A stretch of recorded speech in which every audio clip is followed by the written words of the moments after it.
Salut les petits potes, j'espère que vous allez bien. On se retrouve aujourd'hui pour la 4e vidéo thread d'horreur des abonnés. Je vous mets le lien des 3 premières vidéos en description. Merci à vous pour votre retour sur la vidéo des 5000 abonnés, elle était vraiment géniale. Je vous préviens, avant que ça commence, les sujets sont peut-être un petit peu sensibles. Donc si vous êtes mineur ou que vous êtes avec un mineur, faites attention quand même. Allez, on commence juste après ça. Si t'es pas abonné, je t'invite à le faire et à activer la petite cloche. Si tu veux me soutenir, tu le connais, le petit pouce bleu. Et si jamais toi aussi t'as une histoire à raconter, n'hésite pas à venir me la raconter en DM Instagram ou via cette adresse email. Allez, prends ton meilleur chocolat chaud et installe-toi confortablement.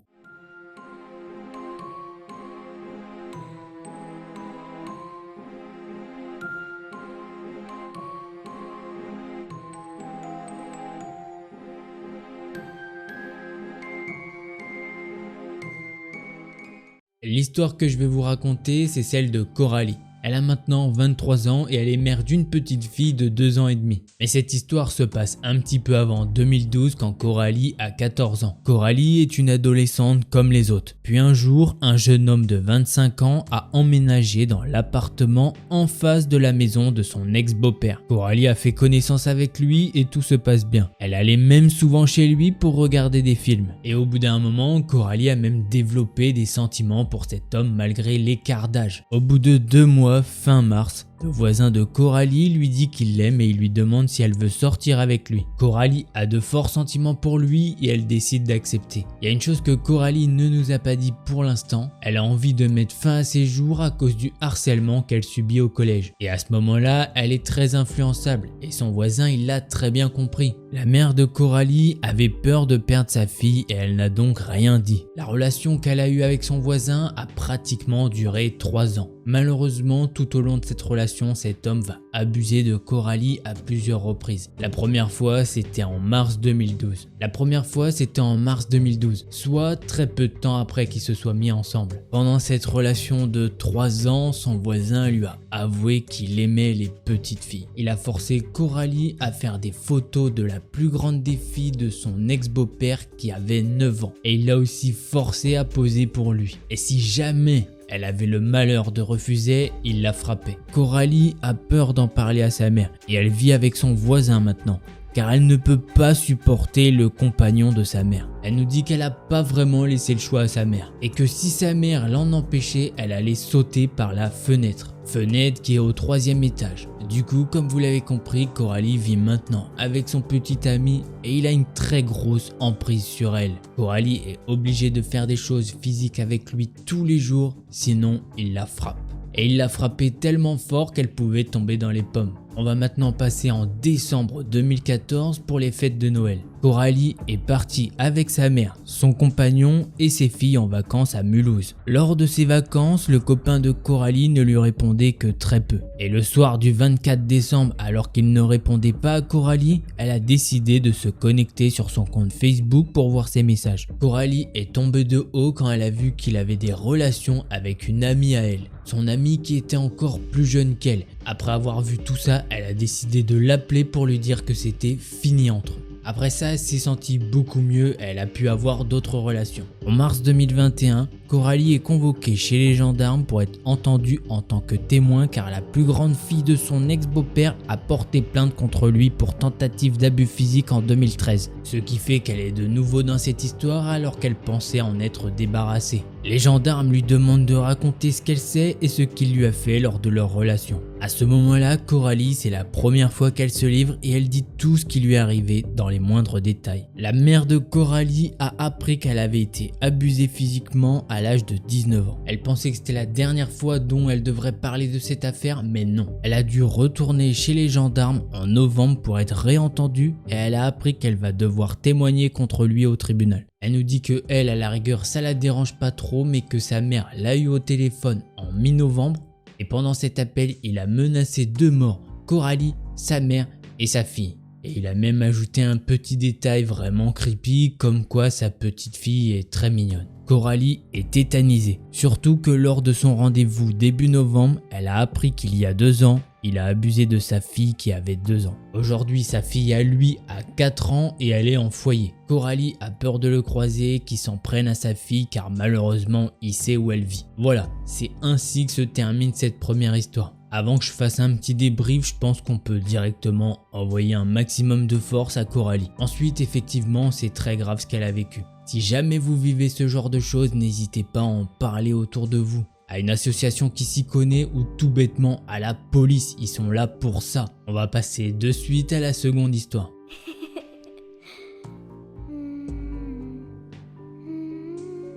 Pour cette deuxième histoire, je vais juste vous la raconter à la première personne puisque je vais vous lire le texte original. Hello, j'espère que tu vas bien ainsi que ton super acolyte. Ça va très bien, merci. Et effectivement, le petit acolyte, il dort par terre au pied alors qu'il y a un gros canapé là-bas. Je m'appelle Elodie et mon histoire s'est passée il y a très longtemps, il y a 16 ans. C'était en 2005, j'avais 14 ans et j'avais la mauvaise habitude de sécher les cours au collège. Pour éviter de passer par une route assez fréquentée et risquer de croiser quelqu'un que je connaissais, je passais par un chemin à travers une petite forêt. Ma chienne avait l'habitude de m'accompagner. Elle s'appelait Luna. C'était une chienne croisée labrador et berger allemand. À ce moment-là, elle avait 7 ans. Il faut savoir que ce n'était pas officiellement ma chienne, elle appartenait à l'ex-mari d'une voisine. Lorsqu'ils ont divorcé, ils lui ont laissé Luna. Elle ne faisait que lui donner à manger et le reste du temps, vu qu'elle travaillait toute la journée, la chienne errait dans le lotissement.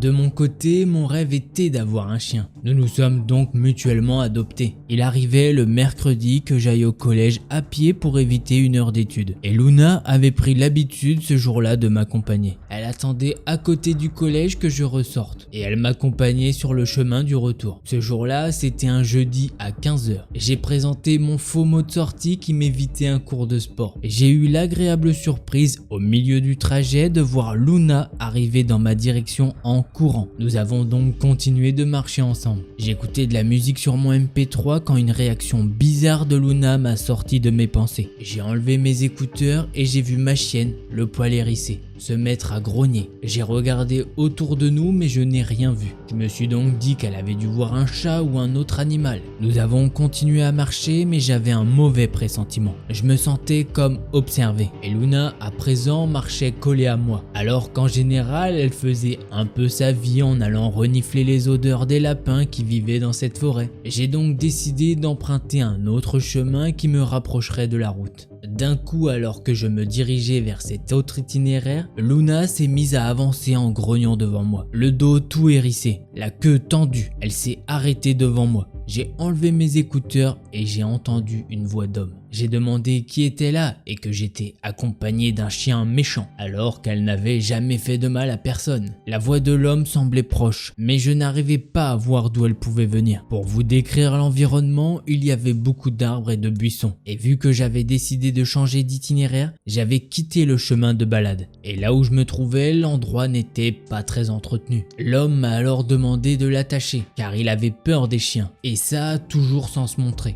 J'ai failli baisser ma garde en me disant que j'avais peut-être abusé en disant qu'elle était méchante et son physique pouvait peut-être impressionner vu qu'elle tenait plus du berger allemand que du labrador. Mais au moment où j'allais répondre que je n'avais pas de laisse, il m'a sorti un truc hyper bizarre. C'est là que j'ai compris que le mec était chelou. Il m'a dit qu'il venait de trouver un chaton et que si j'attachais mon chien, il me le montrerait. Qu'il fallait juste que je l'accompagne à sa voiture qui était garée pas loin. J'ai vite compris que c'était un mensonge. Depuis toute petite, mes parents, ayant été marqués par la disparition de la petite Marion, m'ont souvent dit de me méfier des inconnus et par exemple, de ne pas croire si on me demandait de les accompagner à une voiture en m'attirant avec des bonbons ou des animaux. Et je tremblais de tout mon corps, je n'arrivais pas à le voir. J'étais persuadé que c'était un malade qui n'avait pas de bonnes intentions et je ne savais pas par où passer pour m'enfuir. J'étais sur le point de répondre que je n'avais pas de laisse et qu'il devait s'en aller lorsque Luna s'est mise à courir vers la voie de cet homme. Il est sorti de derrière un énorme buisson complètement nu. J'étais choqué, il s'est mis à courir alors que ma chienne le pourchassait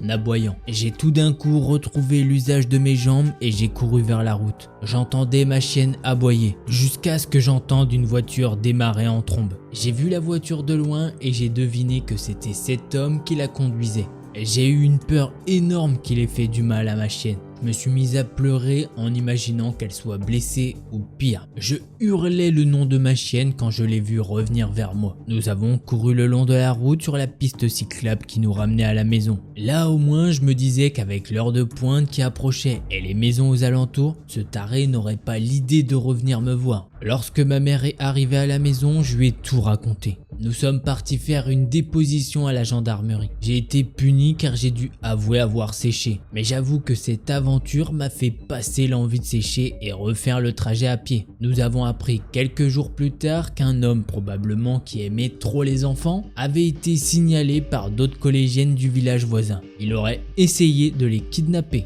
Ma description coïncidait avec celle des deux autres filles. Il avait usé du même stratagème. Je me demande encore aujourd'hui ce qui serait arrivé si je n'avais pas eu ma chienne avec moi ce jour-là. Je suis persuadé qu'elle a eu un pressentiment. Et c'est pour ça que ce jour-là, elle est venue me chercher alors que nous n'étions pas partis ensemble comme on le fait le mercredi. Le point positif qui ressort de cette histoire, c'est que mes parents ont été tellement touchés par sa réaction qu'ils ont demandé à sa propriétaire de nous la confier. Elle a accepté et Luna est devenue officiellement ma chienne. Luna est devenue membre à part entière de la famille et m'a toujours protégé. Pour la petite anecdote, Luna est morte à l'âge de 17 ans, il y a 6 ans maintenant. Elle a eu des soucis de santé seulement lors de sa dernière année. Et un vétérinaire m'a dit que c'était très rare pour un chien de son gabarit de vivre aussi longtemps et en forme. On s'est dit que lorsqu'elle est entrée dans la famille à 7 ans, c'était comme si elle était repartie à zéro. Voilà,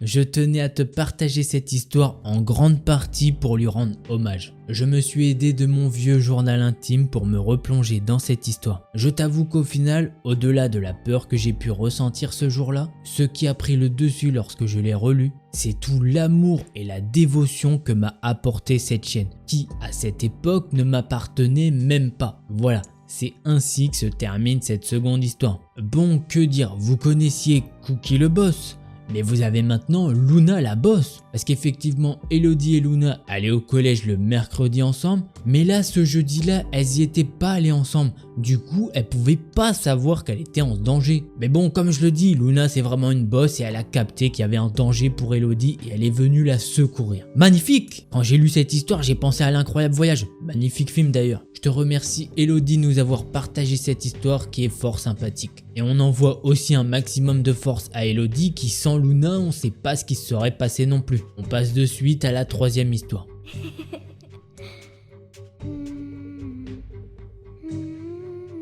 L'histoire que je vais vous raconter, c'est celle de Nolwenn. Nolwenn a maintenant 20 ans, mais cette histoire se passe plus lors de la période entre ses 3 ans jusqu'à ses 15 ans. La première chose marquante de cette histoire se passe lorsque Nolwenn a 3 ans. Elle était à table avec sa famille et plus particulièrement à côté de son grand-père. Son grand-père a commencé à la toucher sous la table. Mais malheureusement pour Nolwenn, personne ne remarque ce que son grand-père fait sous la table. Et cet acte va se reproduire au fil des années. À l'âge de ses 6 ans, Nolwenn a essayé d'en parler à sa mère. Mais sa mère l'a complètement rejetée. Elle l'a traitée de menteuse. Elle lui a dit qu'elle était née pour mentir. Et que de toute façon, elle n'était même pas voulue. Elle veut nous préciser que sa mère l'a eue à l'âge de 16 ans. Et c'est ainsi que commence toute cette maltraitance morale et physique qu'elle va lui infliger. Et à ce moment-là, son enfer va s'empirer. Elle va recevoir des insultes gratuites, des claques, des étranglements et beaucoup d'autres choses qu'elle subit continuellement. À l'âge de 14 ans, le beau-père de Nolwenn a abusé physiquement d'elle, tout comme son grand-père. Nolwenn a essayé d'en parler à ses amis au collège, mais ses amis n'ont jamais rien fait. À ses 15 ans, Nolwenn va enfin au lycée. Et à ce moment-là, le lycée se pose pas mal de questions sur Nolwenn et il décide de contacter les services sociaux. Nolwenn va alors être placée dans une famille d'accueil, vu qu'elle ne reçoit pas les soins nécessaires. Un exemple tout bête, elle n'a jamais consulté de médecin de sa vie. Nolwenn nous dit aussi qu'à la place d'acheter ses livres de cours, elle devait s'acheter des vêtements, car sa mère lui achetait pas d'habits. 6 mois plus tard, Nolwenn a décidé de se confier à sa famille d'accueil sur le comportement et les abus qu'elle a subis de son grand-père et de son beau-père. Et l'État a décidé de porter plainte. Depuis ce jour-là, Nolwenn est mêlée dans cette affaire depuis maintenant 5 ans. Et au moment où elle m'a envoyé cette histoire, le lendemain, elle devait aller voir la police pour amener des preuves sur sa santé et témoigner contre sa famille. Il y a quelques mois, Nolwenn est allée voir sa famille pour revoir son frère et sa sœur et pour savoir si sa famille assumait ses torts. Le grand-père a assumé devant la meilleure amie de Nolwenn et sa grand-mère. Le beau-père n'a pas du tout voulu en parler et la mère de Nolwenn n'assume pas du tout. Et sa sœur l'accepte telle qu'elle est. De l'âge de ses 3 ans jusqu'à ses 15 ans, l'âge où elle est allée en famille d'accueil, Nolwenn a été manipulée et conditionnée à être abusée par les membres de sa famille. Nolwenn a maintenant des problèmes de santé très graves à cause des abus qu'elle a subis. Elle a actuellement un tuyau dans le ventre pour pouvoir se nourrir car elle a développé un syndrome rare de malformation. À l'heure actuelle, elle survit grâce à une machine sur laquelle elle est branchée et aux médicaments. Et à tous ses rendez-vous avec les divers médecins. Et c'est notamment pour ça qu'elle a voulu nous raconter son histoire, que peut-être ça va pouvoir aider certaines victimes comme elle. Elle a voulu nous laisser un petit message de fin pour nous dire que ce qu'elle a vécu n'est pas aussi rare qu'on pourrait le croire et que ça peut détruire beaucoup de vies et qu'il faut en parler, et que si vous connaissez un cas similaire ou que vous-même vous subissez ce genre de choses, il y a des numéros, notamment le 119, il y a des associations pour ça, il y a aussi des assistantes sociales ou même un professeur et aussi la police bien entendu. Même si vous êtes trop timide ou trop jeune, ça peut quand même sauver des vies. Faites la différence. Voilà, c'est ainsi que se termine cette histoire. Il faut savoir que Nolwenn m'a effectivement envoyé certaines preuves en photo et du coup je peux vous assurer que c'est effectivement vrai. Ce qui rend la chose atroce. Je veux qu'on envoie un maximum de force à Nolwenn et à toutes les victimes dans ces histoires. Et on n'oublie pas le numéro 119 SOS enfants en danger. Et le 119 ne sert pas qu'à ce genre d'abus. Vous pouvez les appeler si vous êtes victime de racket, de négligence, si vous voyez un mineur qui erre dans la rue, du cyberharcèlement, oui ça marche aussi. Si vous êtes harcelé à l'école, il faut en parler. N'hésitez vraiment pas. On envoie donc un maximum de force à Coralie, Elodie et Nolwenn. Encore un grand merci à vous d'avoir partagé ces histoires avec nous. Sachez que l'épisode 5 des threads d'horreur abonnés est en cours et que si vous voulez vous aussi raconter une histoire, ça se passe à l'adresse email qui est en description ou en DM sur Instagram. Voilà, si t'étais pas abonné, je t'invite à le faire et à activer la petite cloche. Si tu veux soutenir au développement de la chaîne, je t'invite à mettre un gros pouce bleu. Je vous fais des bisous, je vous dis à la prochaine. Tchuss les petits potes.